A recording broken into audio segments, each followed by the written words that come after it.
नमस्कार दोस्तों, मैं डॉक्टर प्रतीक गोयल। दोस्तों, एवीएन के बारे में आपने सुना है और ये एक बहुत ही कॉमन कंडीशन है आज के टाइम में। हमने शुरू में देखा है कि एवीएन से लोग हमेशा बहुत ज़्यादा अनभिज्ञ रहते हैं, इसके बारे में बहुत भ्रांतियाँ हैं। तो मैं वापस से आज बता दूं, एक बार एवीएन हो जाता है किसी भी कारण से तो ये धीरे धीरे आगे ही बढ़ता है। आज हमारे साथ एक बहुत ही इम्पोर्टेंट पेशेंट हैं जिनका एवीएन हुआ था 2000 में। इनका एवीएन हुआ था क्योंकि इनके कूल्हे में फ्रैक्चर हो गया था और उसकी वजह से वो फ्रैक्चर का इन्होंने ऑपरेशन एसएमएस मेडिकल कॉलेज में कराया। बहुत अच्छा वो ऑपरेशन हुआ था। फ्रैक्चर जुड़ गया, लेकिन उसका कॉम्प्लिकेशन होता है कि उसकी खून की सप्लाई ख़त्म हो गई और इनके एवीएन हो गया। एवीएन के बाद उन्होंने उस एवीएन को आगे बढ़ने से रोकने के लिए एक ऑपरेशन कराया, ऑस्टियोटोमी जिसको कहते हैं, ऊपर की हड्डी को कट करके। उस ऑपरेशन से 22 साल ये इन्होंने निकाले और बखूबी अपना सारा काम किया। कोई इनको परेशानी नहीं थी, कभी दर्द की दवाई नहीं खाई। लेकिन धीरे धीरे चूंकि एवीएन हो चुका था तो वो जॉइंट को तो खराब होना ही था। तो इनका जो यंग पीरियड था, इनका युवा अवस्था जो थी, वो उन्होंने निकाली और अंत में जब ओल्ड एज में आ गए और जब जॉइंट काफ़ी ख़राब हो गया, तब हमने इनको फिर ये हमारे पास आए और हमने देखा कि जॉइंट काफ़ी ख़राब है, उनके मूवमेंट्स, और वो हम जो है आपके साथ शेयर करेंगे। हमने फिर स्पेशल टेक्निक से इनकी पुरानी प्लेट जो ऑस्टियोटोमी की लगी थी वो निकाली, क्योंकि वो पुराने ज़माने की लगी प्लेट थी, उसके लिए बहुत इम्पोर्टेंट औजार चाहिए हुए थे, और निकाल के इनका जॉइंट रिप्लेस किया। और आज हमें बहुत खुशी है, आज हमारे साथ हैं। 1 महीना करीब उनको ऑपरेशन का हुआ है, अच्छे से चल रहे हैं। कूल्हे की जॉइंट में जो मसल्स हैं, हल्की वीकनेस है जो वक्त के साथ बहुत इम्प्रूव होगी। उठने बैठने लगे हैं, पहले कोई मूवमेंट नहीं था और उसके बाद अभी मूवमेंट कर पा रहे हैं, पालती में मारना शुरू कर दिया है, और उसके अलावा इन्होंने थोड़ा थोड़ा उखड़ू बैठने के लिए भी अग्रसर हैं। आइए जानते हैं कि इनका एक्सपीरियंस कैसा रहा और एवीएन से संबंधित चीज से इनको कैसा रहा। नमस्कार मोहम्मद इकबाल जी। नमस्कार साहब। आप ईद आने वाली है, आपको बहुत मुबारक। जी जी, शुक्रिया। मैं ये कहना चाहता हूँ कि आप किस विभाग में कार्यरत हैं? जी, मैं मॉडर्न ग्रुप ऑफ इंडस्ट्रीज में as a manager personnel IR हूँ। बहुत बढ़िया, बहुत इम्पोर्टेंट आपकी नौकरी करी। पहले एक दुर्घटना में आपका मैं बाथरूम में स्लिप हो गया था। बाथरूम में स्लिप हो गई तो वो टूट गया। नेको फीमर का ऑपरेशन हुआ एसएमएस में। उसके बाद जब आपका एवीएन डेवलप हुआ तब आपको किसने क्या राय दी, या आपको कैसा लगा कि मुझे क्या हो गया, ये मेरा ये फ्रैक्चर तो जुड़ गया, लेकिन ये क्या बीमारी हुई, तब उसके बारे में आपको किसी ने बताया? हाँ, मेरे एक साथी थे, मिस्टर मनोज जैन। मैं जयपुर हमारे हेड ऑफिस में आया हुआ था जी। तो उन्होंने कहा कि डॉक्टर पीके सेठी साहब हैं, उनके लड़के मेरे मित्र हैं जी। और लेकिन परेशानी उनके साथ ये है कि वो पोस्ट कार्ड जवाबी से ही आपको अपॉइंटमेंट देंगे जी। बच्चे की सिफारिश चल नहीं पाएगी। तो मेरी राय ये है कि आप पीके सेठी साहब को अलवर जा करके एक पोस्ट कार्ड डालें जी।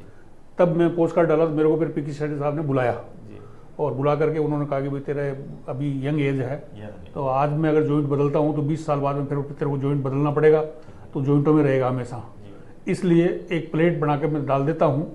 ये प्लेट तेरे को 20-22 साल निकाल देगी, इसके बाद फिर जॉइंट रिप्लेसमेंट में जाना। बिल्कुल, तो जैसा उन्होंने कहा था वैसा हुआ। और उसके बाद में फिर मेरी अच्छी किस्मत थी कि मैं घूमते घूमते मैं आपके यहाँ पहुँच गया, और आपसे मिलने के बाद में मुझे ऐसा लगा कि मैं वापस पीके सेठी साहब के सामने हूँ। बहुत अच्छी बात, हमारे लिए बहुत बड़ी बात है, क्योंकि हमने उनके साथ काम किया है और वो एक चलती फिरती ऑर्थोपेडिक्स की किताब थी जी। और वो हमें काफ़ी हर चीज़ में काफ़ी पढ़ाते थे। जो कुछ अच्छा करते थे उसके लिए हमें बहुत तारीफ करते थे, गलती करते थे तो कान भी पकड़ते थे और बहुत सिखाते थे। हमने बहुत कुछ सीखा नहीं सब, मैंने जो उनको देखा और आपसे जो मिलने के बाद में मुझे ऐसा नहीं लगा कि मैं कहीं और हूँ। मेरे को ऐसा लगा कि सब काम मेरा पीके सेठी साहब कर रहे हैं। हम उनके बहुत हमारे लिए बड़े आदर्श थे और हम कोशिश करते हैं कि उनका कुछ 1% हम किसी मरीज को हेल्प कर पाएँ।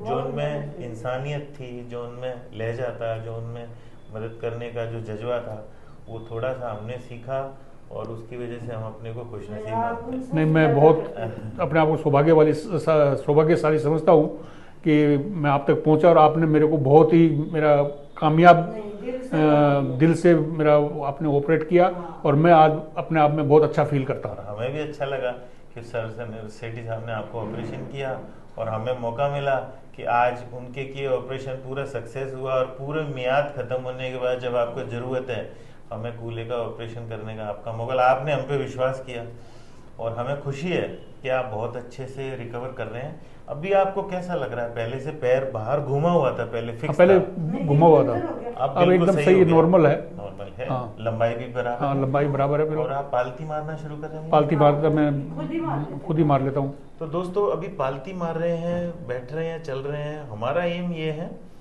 कि इनका धर्म, चूंकि ये मुस्लिम है, हम चाह रहे हैं और मूवमेंट आए तो इनको नमाज पढ़ने लायक हम कर दें, जिससे हमारे लिए रोज दुआ करें। बिल्कुल। अगर मेरा सजदा हकीकी हो जाए तो मैं कामयाब हो जाऊं। सब हो जाएगा, सब हो जाएगा। देखो ऊपर वाले विश्वास रखा है, बिल्कुल, उन्हें हमारे जरिए आपको ट्रीटमेंट दिया है तो आगे भगवान का बहुत वो रहेगा और सब अच्छा रहेगा। आप भी मेहनत करें, अभी बहुत इम्प्रूवमेंट होगा। जी, बहुत मेहनत कर रहा हूँ मैं। हमारी आपसे एक ही दरख्वास्त है, हम सबसे ज्यादा परेशान है वो इस चीज से कि एवीएन के बारे में लोग भ्रांतियां बड़ा फैलाते हैं, ये ले लो, आयुर्वेदिक ले लो, होम्योपैथी ले लो। हाँ। लेकिन मैं ये कह रहा हूँ सब ले लो, पर किसी से सुधार नहीं हो तो जरूर हमारे पास आइए, हम आपका बहुत अच्छा इलाज करके देंगे। दुर्लभ जी एक बहुत बड़ा अस्पताल है और यहाँ सब कुछ ईमानदारी से होता है, सारी चीज टेक्नोलॉजी एकदम परफेक्ट रहती है। और आपके भी कोई जानकार हो? नहीं, वो मेरे को आप बताने की जरूरत नहीं है। मैं पिछले 22 साल से दुर्लभ जी का पेशेंट रहा हूँ और मुझे दुर्लभ जी के बारे में बहुत अच्छा अनुभव है।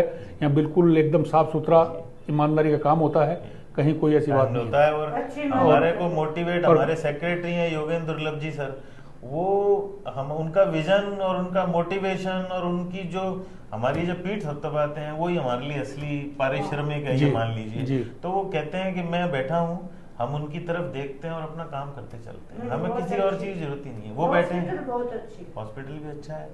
तो आप कोई भी ऐसे मरीज के संपर्क में आए, आप हमारे पास भेजिए, हम हर संभव उनकी मदद करेंगे। बिल्कुल जी, मैं जब से इसी में मैं लगा हुआ हूँ।